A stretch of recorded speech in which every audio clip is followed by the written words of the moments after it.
All right, folks, we are live. Thank you all for being here. Real quick before I get started, someone give me some comments. How does the sound? I have as you can probably tell, I have a brand new setup, camera, microphone, all of that things, and my IT guy, otherwise known as my 21-year-old, is in a whole other state. He's busy right now. So let me know how the sounds. I spent about 10 minutes fiddling with the right spots and whatnot. Also, drop me a comment down there where you are watching from. I'm using StreamYard. This is my second time using it.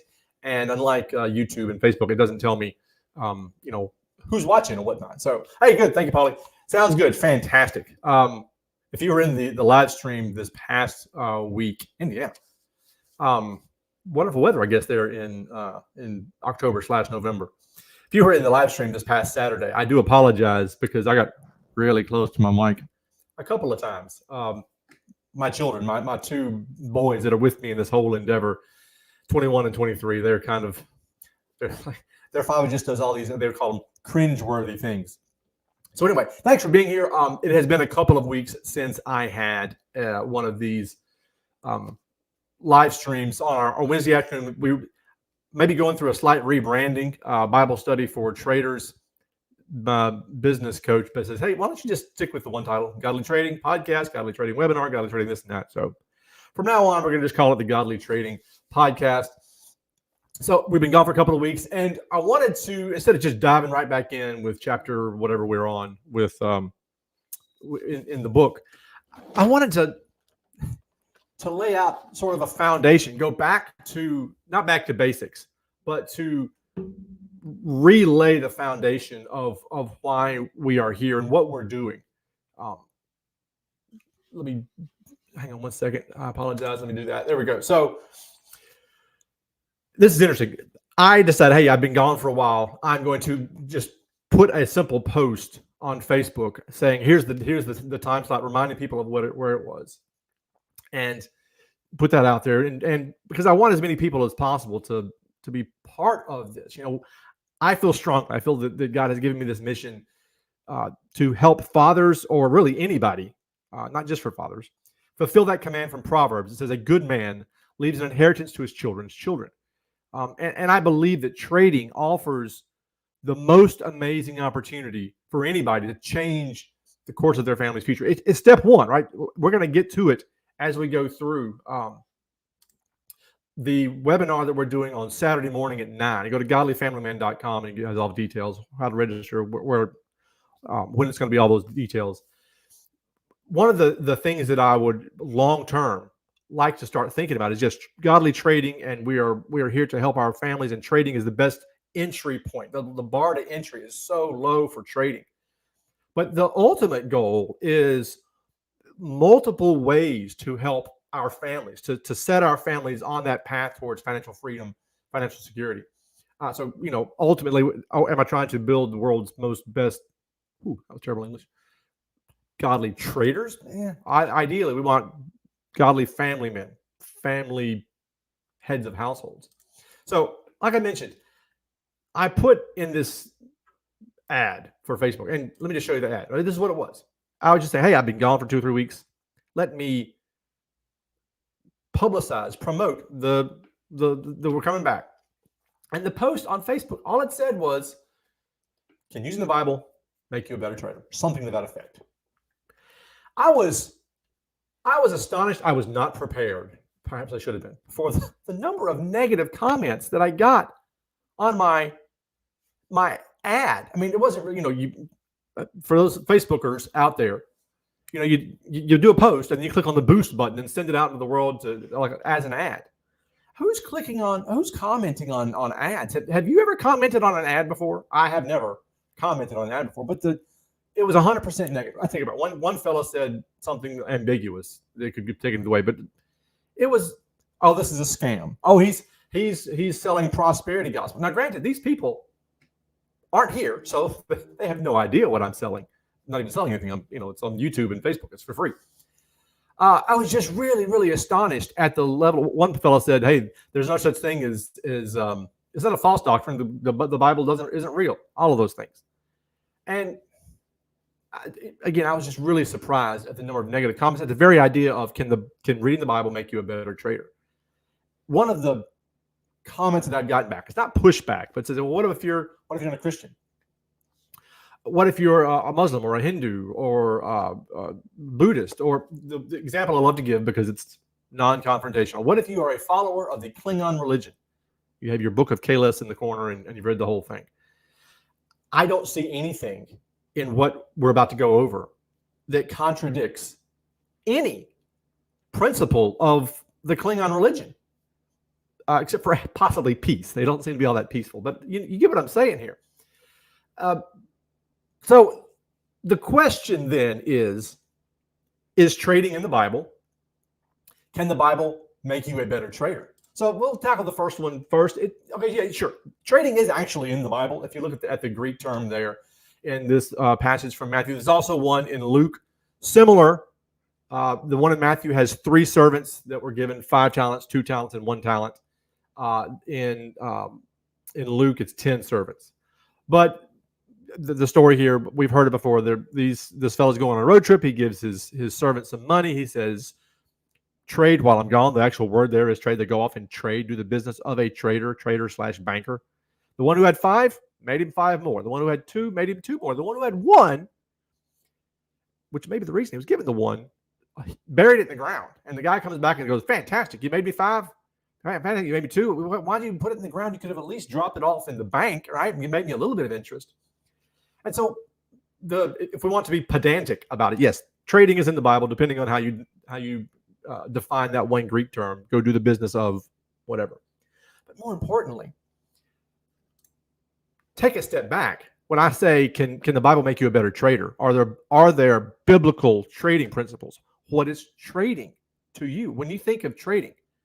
Now, we who trade for a living or for a good chunk of our day have a different opinion about what trading is than the masses at large. Sadly, Jeff Foxworthy has a fantastic joke that he says about rednecks, which is me, that we're not stupid. We just can't keep the most ignorant amongst us off of TV. And when it comes to trading, we're not scammers. We're not gamblers. We just can't keep the most reckless amongst us off of social media. So a lot of people have this idea that trading is just clicking buttons. Trading is just looking at a chart. Trading is gambling. Well, first and foremost, I submit that anytime you put money out into the world recklessly, without thought, without plan, that's gambling. I mean, gambling, sure, can be pulling the lever on a riverboat, or gambling can be the little spinny wheel with the what's it called, roulette. Gambling could also be, I'm gonna buy that car without seeing if it's, what the car and driver said about it.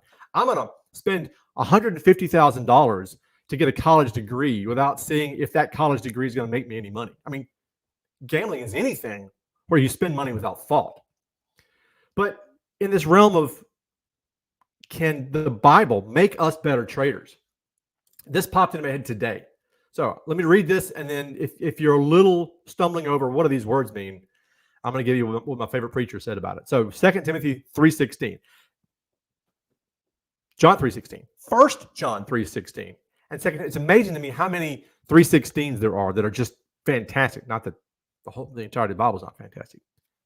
All Scripture is given by inspiration of God and is profitable for doctrine, for reproof, for correction, and for instruction in righteousness, that the man of God may be complete, thoroughly equipped for every good work. That word "good" in the Greek means profitable. It means honest. It means upright. It means worthy, right? So what does good mean? It's an endeavor that you are proud to do. That's what a good work is.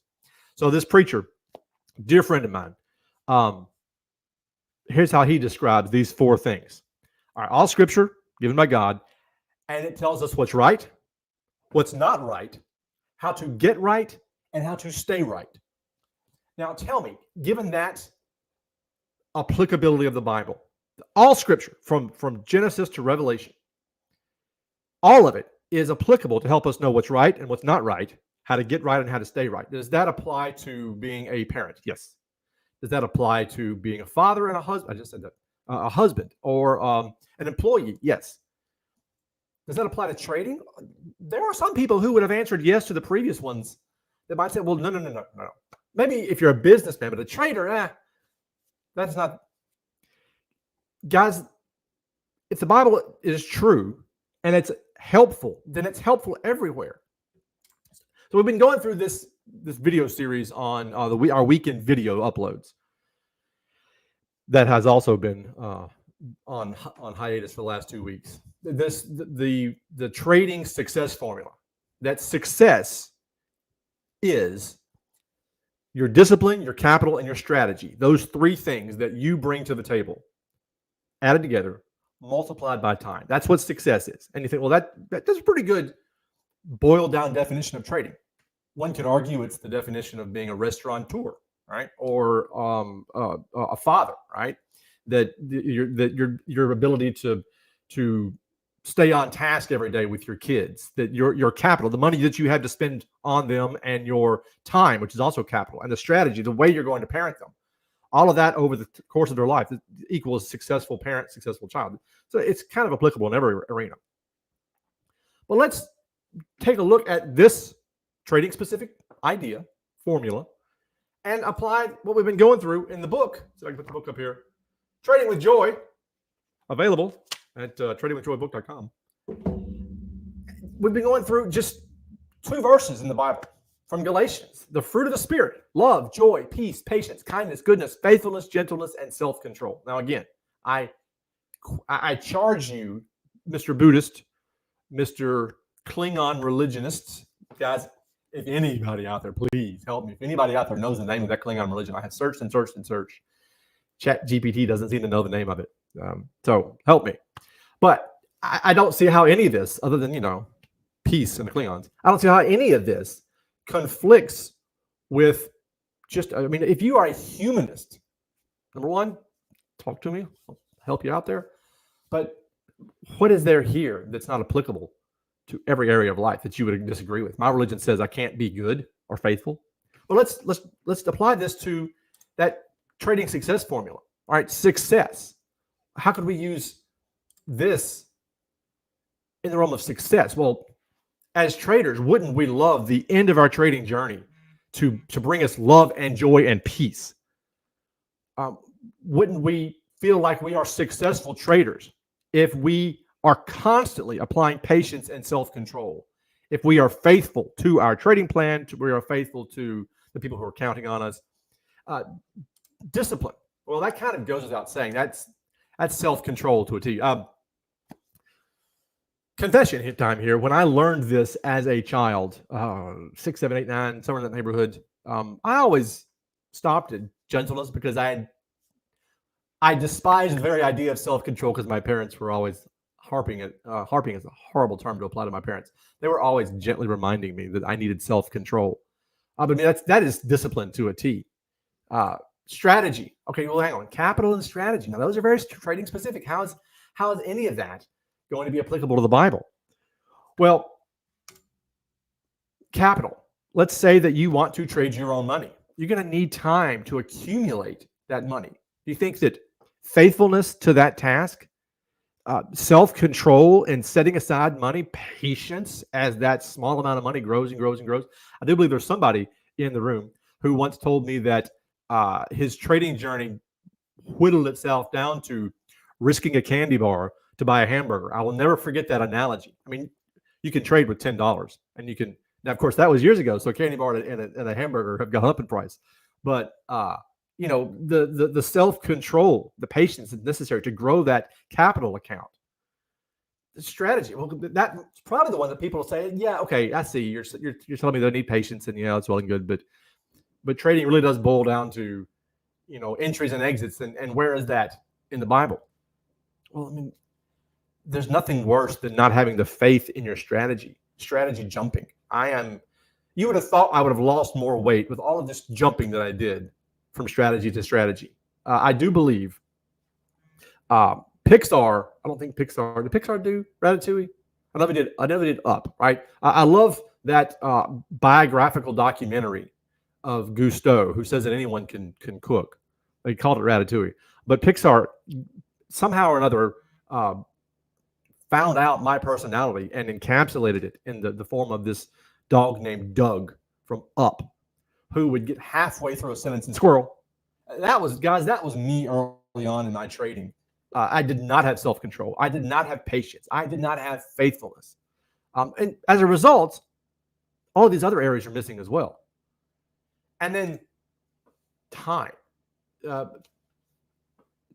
I do believe that if you could boil, if you had 5 words to describe something to someone, here's I'm going to live for the next 3 seconds. Let me give you the only thing I could tell you about what's the most important thing to be a successful trader. Patience. Let time do its magic. Albert Einstein is attributed with the quote that says, the most powerful force in the universe, or he may have said the 8th wonder of the world, one of those two, is compound interest. And what is compound interest? But time times capital. So I don't see how, to be honest, I don't see how you can have any of these elements that are required to be a successful trader without having these. And this is just one verse. This is just one passage, one little snippet of Paul's letter. Now, by the way, I like to put myself in the time of the day when these things were written and think, how would I have reacted if I was in the army of the Israelites marching around Jericho? How, I know how I would have reacted. I would have sat down and gone, what good did that do? We just walked around the city and went to home. But here's one thing to remember. Paul was not writing the Bible, right? Paul was writing a letter to his buddies to encourage them. He says, hey, guys, you've got a lot going on. Don't forget, right? The Spirit lives within you, and the fruit of that Spirit, the outward showing of what's inside of you, is love and joy and peace. And traders, the outward demonstration of you as a Christian and as a trader, as a Klingon trader, is how much love you can show the world even on a losing day. How much joy trading brings you, even when, and Eli, I will read this in just 1 second, but I'm 50 years old now and I got to have these. Even when you're having a bad day, peace. Oh my goodness. Somewhere in all of the Bible, and it might not even be there, but this verse about laying your burdens down. When I finally achieved peace, when I finally had my drive to work that was just miserable, and God said, hey, aren't you tired of feeling that way? And the peace is what we're after in our trading. We want to be able to just turn it on and do our thing and not have it ruin our day, right? Wouldn't you love to have the patience of some of the heroes of the Bible in your trading? It's astonishing to me that day trading requires more patience than swing trading. And I think that's just because you can have a swing trade and forget you have it. Whereas day trading, it's in front of you and you're staring at it. Honestly, guys, I think day trading requires the most strength of character of anybody. I mean, has anybody out there ever traded anything less than a 5-minute chart? Has anybody traded a 1-minute chart? Has anybody ever traded a tick chart? If you have, bless your heart. I am not laughing at you. I'm laughing at me at the very thought. Paula, you have traded a tick chart? Oh, bless your heart. But the patience required, you've traded, Eli, you've traded a tick chart? Oh, I can't even imagine. Eli says he's been strategy hopping for years, and it's been the detriment to my trading, and it showed my lack of discipline and sticking through. Finally found something I like going to pray for the discipline. Here's the thing about discipline, guys. I was unemployed for about 6 months back in 2018. Yes, 2018. Miserable time, but some good came out of it.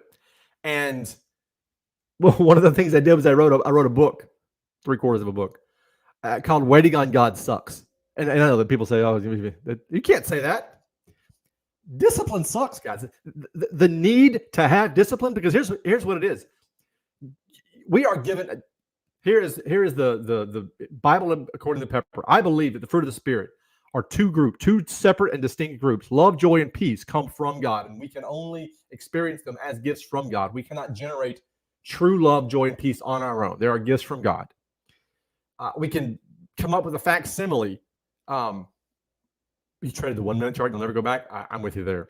We can come up with a facsimile. The other 6, patience, kindness, goodness, faithfulness, gentleness, and self-control, are man practiced, for lack of a better term. These are things that we have to get up every day, and we try to end the day with more of it than we started. But the only way to get more discipline is to be put in a situation where you have to display discipline. The only way to get more patience is to go to your nephew's piano recital and sit there with a smile on your face. Oh yeah, I enjoy this.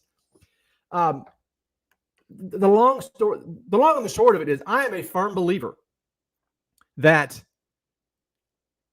the Bible has something to say about every topic, including trading. As long as you understand what trading means. What does trading mean? If I'm on a mission for a particular purpose, right? I'm here to help fathers free their families. But if I was on a different mission, it would be to grab young traders by the scruff of the neck. Do humans have a scruff of the neck? And shake them and say, trading is not technical analysis. Trading is not clicking buttons. Trading is everything you do outside of clicking buttons. Trading is trade plan. Trading is patience. Trading is, they talk about the Hall of Fame baseball players who would wait for their pitch. And pitch after pitch goes by. It's not the one. That's not the one. That's the one, and they hit it and they knock it out of the park. And they hit 300. They go to the Hall of Fame. Is the Hall of Fame in Cooperstown, or is it in? I think it is in Cooperstown. That is the thing that I would do the most if we could say, hey guys, you've really got to expand your view of trading. So I'm a Christian first and foremost. I am a that term gets bandied about. What does that even? Cooperstown. Thank you. What does being a Christian even mean? I had a fella a long time ago said he's a whosoever will. That doesn't roll off the tongue. You know what I mean? My name is written in the Lamb's Book of Life. There we go. I am a trader. I'm a lot of things, but I am those two. And one of the quotes I heard years and years ago, no idea who it is. I'm really bad about misattributing quotes, but how you do anything is how you do everything. And so if the Bible can help me as a Christian, why would it not help me as a trader? I believe that being a Christian helps me be a better trader. I'll go one further. I believe that being a trader helps me be a better Christian. Every single day when I turn on my platform, right? I'm a swing trader. So I trade for about 7 or 8 minutes a day, which doesn't seem like much. Unless you're Brian and you trade for 30 minutes a week and spend the rest of the time playing golf and wishing his football team would still have their old name. But even at 7 or 8 minutes a week, there's still elements there that I have to display patience and faithfulness to my trade plan. So doing that every day, day in and day out, trash. I'm assuming he means we won't talk about it. Day in and day out doing these things helps me be a better Christian because I have had to display that. Here's the thing. Once people know that you are the godly trader, you really do kind of have to watch what you're doing because people are watching you. Being a better Christian makes me a better trader. Being a better trader makes me a better Christian. And because how I do anything is how I do everything. I challenge anybody to find someone who is impatient in life. They're impatient with their kids. They're impatient on the road. They're impatient with their boss or their employees. And then they sit down in front of a trading platform and display amazing patience. All right. It's just not going to happen. The same goes with all of the fruit of the Spirit.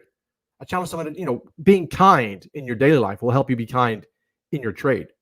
So all of that to say, contrary to these, and I know, hey, don't listen to trolls on the internet. That's the sad thing about the internet is that everyone can give their opinion from anywhere.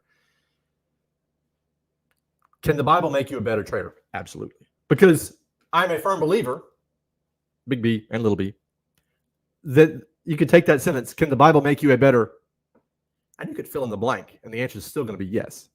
But guys, thank you all for being here.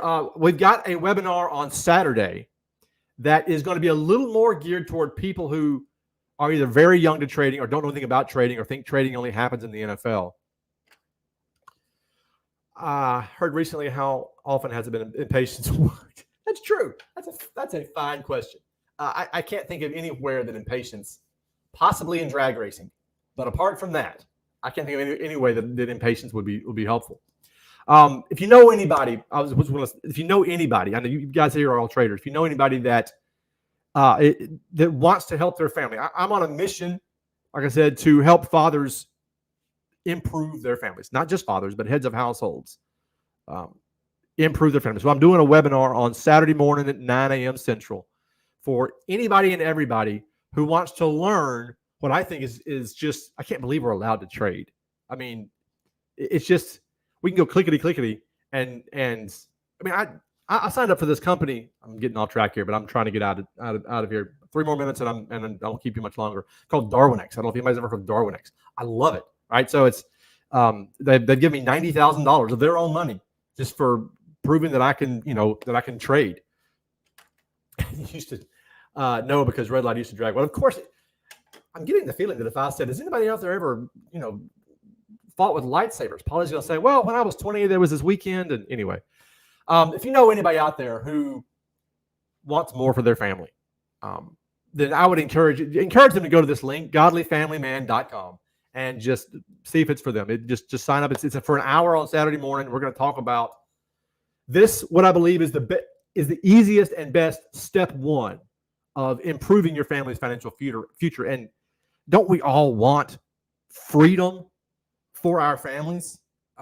Anyway, so that's it. That's it for me today, guys. I said I was going to get you out of here, and I will. So we'll be back next week. I think we are on chapter, I can't remember. We'll be back on that. So again, spread the word for godlyfamilyman.com. And with that, guys, I'm going to get out of here. I will see you all next week.